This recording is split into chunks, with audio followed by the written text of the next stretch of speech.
Andrés Antonio. Señor Iglesias, señor vicepresidente, vamos a ver, se presenta hoy, ¿no? Porque hoy el ministro Escrivá en la cadena SER decía, pues no sé si se presenta, lo importante es el plan, pero le pregunto, ¿se presenta hoy o cuándo? La Secretaría de Estado de Comunicación está preparando una nota de prensa. De todas formas, te quiero ser muy sincero, yo no soy de los que dice que siempre todo lo hacemos bien. Creo que en este caso la comunicación la podíamos haber hecho mejor. Creo que lo razonable es que el ministro Escrivá y yo, que somos los que representamos a los ministerios que trabajamos juntos para tener listo el ingreso mínimo vital, saliéramos a contar un acuerdo que es muy importante, y es que vamos a tener esto en mayo, también para callar las voces de los que trabajan diariamente para tratar de sembrar dudas sobre las divisiones en el gobierno. Claro que tenemos debates, y ahora mismo te explico el debate que hemos tenido con esto, porque en una situación como la que estamos viviendo el gobierno no puede actuar con piloto automático, pero la gran noticia es que hemos logrado ponernos de acuerdo sobre el momento. Como muy bien explicaba Pablo Simón, había un acuerdo de legislatura de sacar adelante un ingreso mínimo vital. En un país como el nuestro, que antes de la crisis del COVID-19 tenía 10 millones de ciudadanos en situación de riesgo de pobreza y la tercera peor tasa de pobreza infantil, un 30% de la Unión Europea. Esto ya era urgente e importante antes de la crisis del COVID-19. ¿Qué es lo que nos pone la crisis del COVID-19 enfrente? Una urgencia sin precedentes. Hay muchas familias que no tienen cómo llenar la nevera en este momento. Y esto se puede entender muy fácilmente con los ejemplos. Hay mucha gente a la que no le llegan las ayudas de los ERTEs, que no tiene una prestación de desempleo y que hasta ahora pues estaban viviendo pues a lo mejor de poner copas sin contrato o de arreglarle el ordenador a un vecino, y que ahora, como están confinados en sus casas, pues no tienen manera de hacer que entre ni un euro a su familia. Y por lo tanto teníamos un debate sobre los tiempos. No era ni mucho menos una cuestión menor tener esto listo en el mes de julio. O imagínate si se termina el estado de alarma y esto hay que tramitarlo como una ley ordinaria en el Congreso de los Diputados y se nos va hasta el mes de septiembre o hasta el mes de octubre, que tenerlo ya.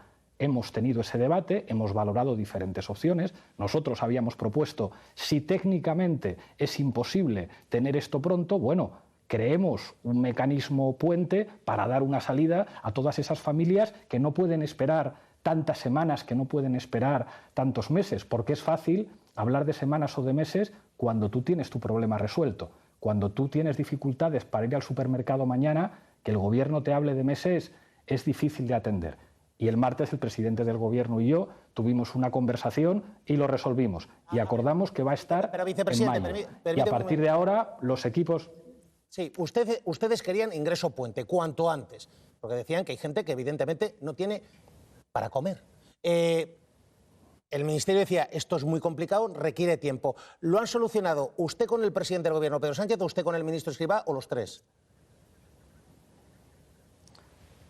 Nosotros llevamos trabajando, digo, la vicepresidencia segunda, con el Ministerio de Inclusión y Seguridad Social y Migraciones y con el Ministerio de Trabajo muchas semanas, buscando, digamos, fórmulas que permitan articular un ingreso mínimo vital permanente, que es el acuerdo de legislatura y que lógicamente tiene mucha complejidad.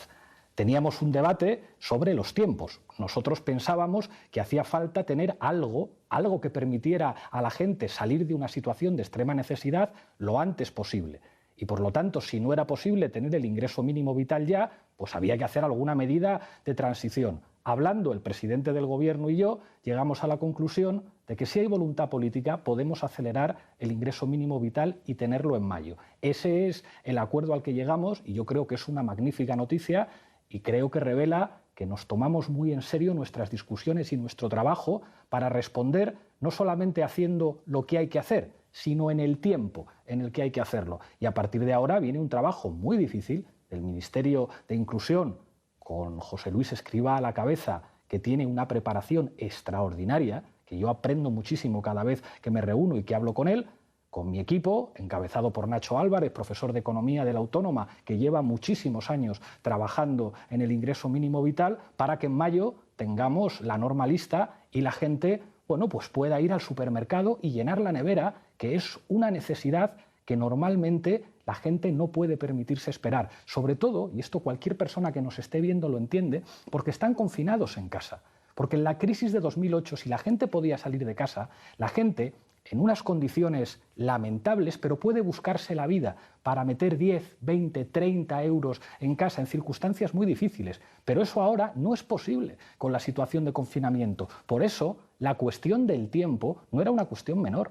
Esto de la renta básica es algo que los colectivos sociales llevan trabajando muchos años. Nosotros llevamos desde que nacimos, desde 2014, planteando esta necesidad. Hay mucho trabajo académico hecho y ahora toca acelerar los plazos y tenerlo listo en mayo, porque es algo que está esperando la gente en nuestro país, y yo estoy muy orgulloso y quiero darle las gracias al presidente del Gobierno, que ha sido sensible para resolver esta discusión y que lo tengamos listo en mayo. A ver, vicepresidente, porque imagino que evidentemente todavía quedan detalles importantes que pulir, pero una idea general, ¿de cuánto dinero estamos hablando? ¿Qué requisitos y a cuánta gente le va a llegar? Aunque sean en líneas generales.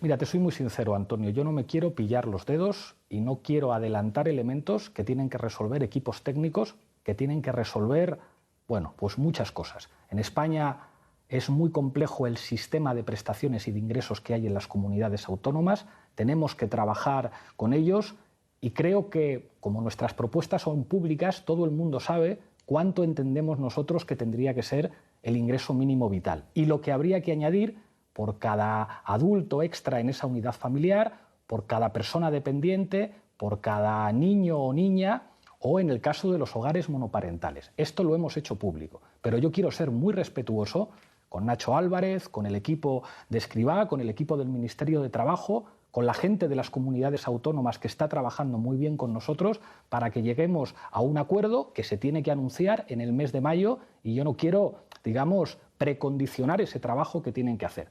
Pero creo que no es difícil imaginar cómo pensamos nosotros que tendrían que ser las cosas. A partir de aquí, hay una cosa que quiero dejar muy clara. Esto no solamente es una medida de justicia social.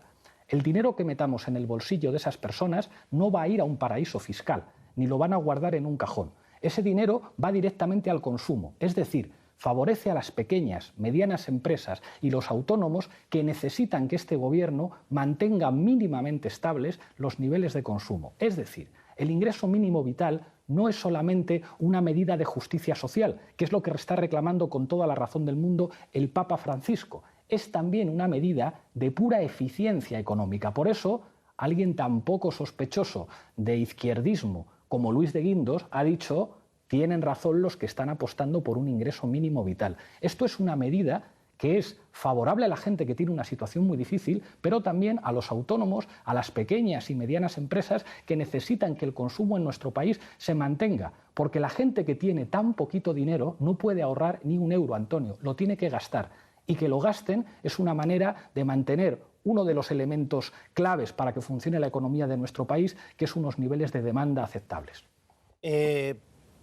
No sé si es un combate realmente complicadísimo. Nadie podría prever un escenario de estas características, una pandemia que está destrozando el mundo también a nivel económico. No sé si ese combate está debilitando la alianza ahora mismo del gobierno de coalición entre el Partido Socialista y ustedes. No sé si lo percibe así, si las dos almas o... Bueno, todos los gobiernos tienen varias almas, pero el alma Unidas Podemos tiene demasiados choques o está agrietándose la relación con algunos sectores del gobierno de Pedro Sánchez.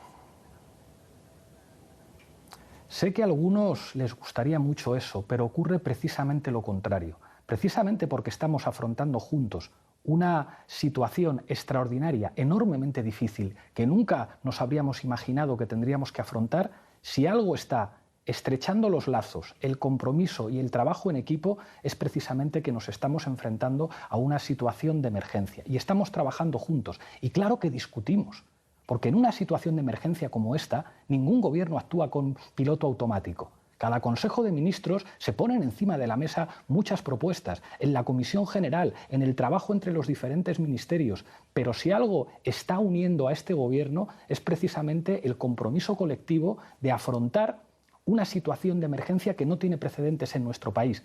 Y además entendemos que no basta con la unidad del gobierno y por eso estamos tendiendo la mano a la oposición, a pesar de que nos digan las barbaridades que nos están diciendo, porque la gente nos está pidiendo trabajar juntos y vamos a seguir tendiendo la mano al Partido Popular, a Esquerra Republicana de Cataluña, a todas las fuerzas políticas, a los sindicatos, a los empresarios, porque en esto tenemos que dar una postura como país, asumiendo los consensos que la gente nos está señalando. La gente está diciendo, queremos que os pongáis de acuerdo. La gente está diciendo, queremos una sanidad pública más fuerte, con mejores salarios y mejores condiciones para sus profesionales, para que nunca más en este país falten unidades de cuidados intensivos si viene una pandemia. La gente nos está diciendo, no puede ser que se separe lo económico de lo social. De esta crisis no se puede salir como se salió de 2008, rescatando a los bancos, permitiendo desahucios y permitiendo despidos. Por eso, un gran acuerdo de país implica que tenemos que hablar con todos. Y yo creo que algunos tendremos que dejar nuestras ideas al margen y poner encima de la mesa los valores constitucionales, los que plantean la defensa del interés general, los que plantean la protección social como base de sostenibilidad de nuestro país, como mínimo común denominador que nos unan a todos, a políticos de diferentes partidos, a sociedad civil, a empresarios, a trabajadores, todos con los artículos sociales de la Constitución, todos en defensa del interés general, todos en defensa de la sanidad pública, todos defendiendo que la salida tiene que ser económica y social al mismo tiempo y dar una respuesta en el marco de la Unión Europea que diga, la Unión Europea será solidaria o no será. ¿Qué es lo mismo que está planteando Portugal? ¿Qué es lo mismo que está planteando Italia? ¿Qué es lo que está planteando Francia también? Independientemente de las ideas de los partidos que manden, hay un interés común general de defensa de lo público, de defensa de una salida solidaria y colectiva de la crisis, que es lo que tenemos que defender todos. Y eso en el Gobierno, por muchos debates que tengamos, lo tenemos claros todos y cada uno de los que formamos parte. Señor Iglesias, ¿y le ha parecido adecuada esa pregunta en el CIS Tezanos? No sé qué le ha parecido el CIS, pero sobre todo una pregunta donde se induce a, no sé si censura o control de la información. Sobre la formulación concreta de la pregunta, yo no tengo nada que decir. Pero sobre el tema sí.